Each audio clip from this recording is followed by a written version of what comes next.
Good morning everyone. This is Dr. Nisha, BHMS homeopathic physician.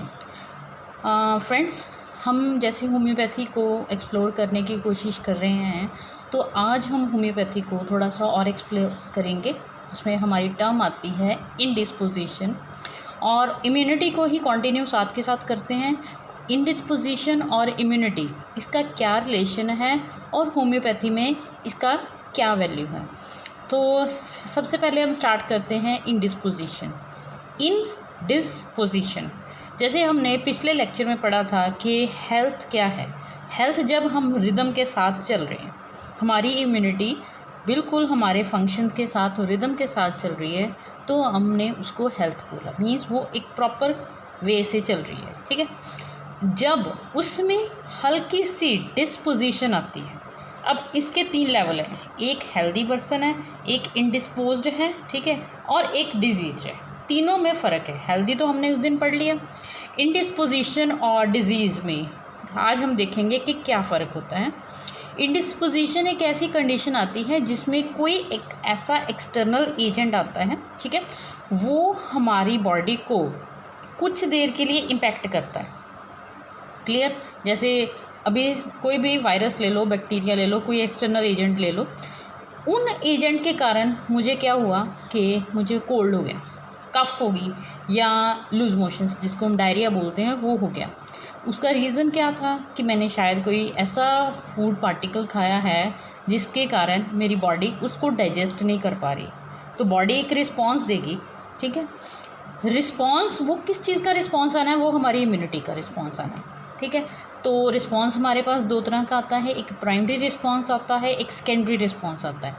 सबसे पहला जो response हमारी बॉडी ने against the antigen, either external और इंटरनल, उसके अगेंस्ट जो रिस्पॉन्स देना है वो हमारा प्राइमरी रिस्पॉन्स रहना है, ठीक है। अब जैसे उसी को ही कंटिन्यू करते हैं।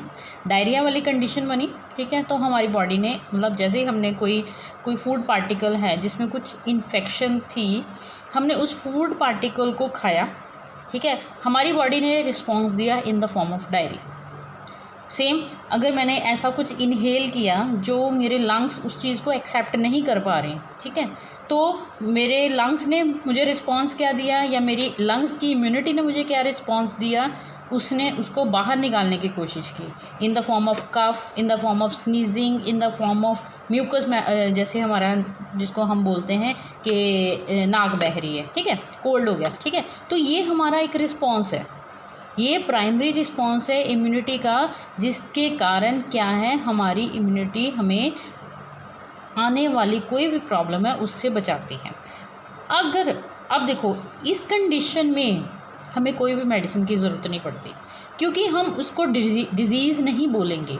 डिजीज़ होती है कोई पैथोलॉजी आ गई, ठीक है, या कोई फंक्शंस में बहुत ज़्यादा चेंज आ गई। हमारा normal function, digestive system normal way से चल रहा है, रेस्पिरेटरी अच्छे से चल रहा है, सर्कुलेशन अच्छे से चल रहा है, नर्वस सिस्टम अच्छे से चल रहा है, ठीक है, और उसमें कोई थोड़ी देर के लिए रुकावट आई तो हमने उसको बोला कि इंडिस्पोजिशन। अब इंडिस्पोजिशन और प्राइमरी रिस्पॉन्स, ये दोनों टर्म्स को रिलेट करती हैं। प्राइमरी रिस्पॉन्स जो मैंने अभी आपको बताया कि डायरिया की फॉर्म में आया, या फिर कफ की फॉर्म में आया, स्नीजिंग की फॉर्म में आया, या कोल्ड की फॉर्म में आया, ठीक है। और इंडिस्पोजिशन उस प्राइमरी रिस्पॉन्स से होने वाली जो प्रॉब्लम हुई या हमें जो सिम्टम्स आए, उसको हमने इंडिस्पोजिशन का नाम दे दिया। क्लियर हुआ आपको? ठीक है। अब सेम इसी को लेके चलो कि प्राइमरी रिस्पॉन्स तभी जब आता है तो हमें इंडिस्पोजिशन दे के जाता है, ठीक है। तो प्राइमरी रिस्पॉन्स या इंडिस्पोजिशन आपके पास आती है तो इसमें हमें कोई भी मेडिसिन की ज़रूरत नहीं पड़ती है। आपको कोल्ड हुआ है, डायरिया हुआ है, हाँ, अगर ये कंडीशन प्रोलॉन्ग जाती है, 5 दिन हो गए जी डायरिया चल रहा है, ठीक है, 10 दिन हो गए डायरिया चल रहा है और साथ के साथ ब्लड आना शुरू हो गया, तो हम उसको इंडिस्पोजिशन नहीं बोलते। इंडिस्पोजिशन वो कंडीशन है जो प्राइमरी रिस्पॉन्स आया, हमारी इम्यूनिटी ने हमें रिस्पॉन्स दिया कि उसने अभी बॉडी में से इस इन्फेक्शन को निकालना है। हमारे रास्ते हैं इन्फेक्शन को बाहर निकालने के, नोज़ हैं, आइज़ हैं, ईयर हैं, ठीक है। देन डाइजेस्टिव सिस्टम है, जिस तरीके से हमारी बॉडी में से वो इन्फेक्शन बाहर निकलती है। अब आप कई बार लेके चलो कि आपके कान में कोई इन्फेक्शन होती है, तो आपका कान जो है वो डिस्चार्ज निकालता है। वो डिस्चार्ज का क्या मतलब है कि उस डिस्चार्ज के साथ जो भी एंटीजन आया उसने बाहर आना है। सेम हमारी आँखों का रिस्पांस लेके चलो, आपकी आँख में कोई डस्ट पार्टिकल चला गया, ठीक है, तो क्या रिएक्शन होता है, हमारा प्राइमरी रिस्पांस क्या होता है, आँख से पानी आना शुरू हो जाता है।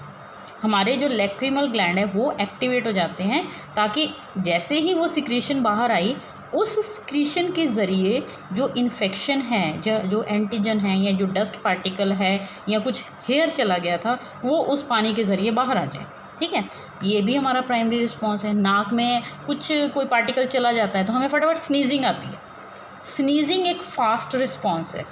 स्नीजिंग वो है जब लंग्स कहते हैं कि नहीं, ये इन्फेक्शन मैंने फटाफट बाहर निकालनी है, तो हमें स्नीजिंग होनी शुरू हो जाती है। मतलब एक फोर्स लंग्स देते हैं अंदर से कि उस फोर्स से वो इन्फेक्शन फटाफट बाहर निकले। इन द फॉर्म ऑफ कोल्ड, अगर इन्फेक्शन थोड़ी ज़्यादा है तो हमें रेगुलर कोल्ड होना शुरू हो जाएगा, छींकें आएंगी, नाक से पानी आएगा, खांसी भी होएगी कि वो इन्फेक्शन बाहर निकले, ठीक है। या फूड पार्टिकल कोई क्या पॉइजनस सब्सटेंस था, कोई टॉक्सिक मटेरियल था, वो हमारी बॉडी में चला गया तो डायरिया का रिस्पॉन्स आया। तो मैं आपको सिर्फ इतना एडवाइस करती हूँ कि आप लोग सबसे पहले इंडिस्पोजिशन और डिज़ीज़ में फ़र्क पहचानें, कहाँ मेडिसिन की ज़रूरत है, कहाँ हमारी इम्यूनिटी ने ऑटोमेटिकली ठीक करना है। आप इस चीज़ को समझें और इसी के ही अकॉर्डिंग, हल्का सा कोल्ड होता है, कफ होती है या लूज़ मोशंस होते हैं, ये फटाफट ये नहीं है कि दवाइयाँ लेने के लिए भागें हम, ठीक है। फ़र्स्ट ऑफ़ ऑल हमारी बॉडी की जो इम्यूनिटी है उसको काम करने दें। हमारी बॉडी जो हमारी इम्यूनिटी है, नेचर ने उसको इतना स्ट्रांग बनाया है कि छोटी मोटी कोई भी एंटीजन आते हैं, कोई प्रॉब्लम आती है, तो इम्यूनिटी हमारा सबसे फास्ट रिस्पांस देती है। तो आप इम्यूनिटी को टाइम दें ठीक करने के लिए। हाँ, अगर ये प्रॉब्लम आपकी प्रोलॉन्ग जाती है या आपको सिम्टम्स थोड़े सीवियर होने शुरू हो जाते हैं, तो आप मेडिकेशन की तरफ जा सकते हो, अदरवाइज़ अपनी इम्यूनिटी को टाइम दें। सो आज के लिए इतना ही। आपको अगर मेरे लेक्चर्स पसंद आते हैं तो आप मुझे लाइक कर सकते हो, सब्सक्राइब कर सकते हो और फेसबुक पे मेरे जो लिंक्स आते हैं उसको भी शेयर कर सकते हो। Thank you everyone.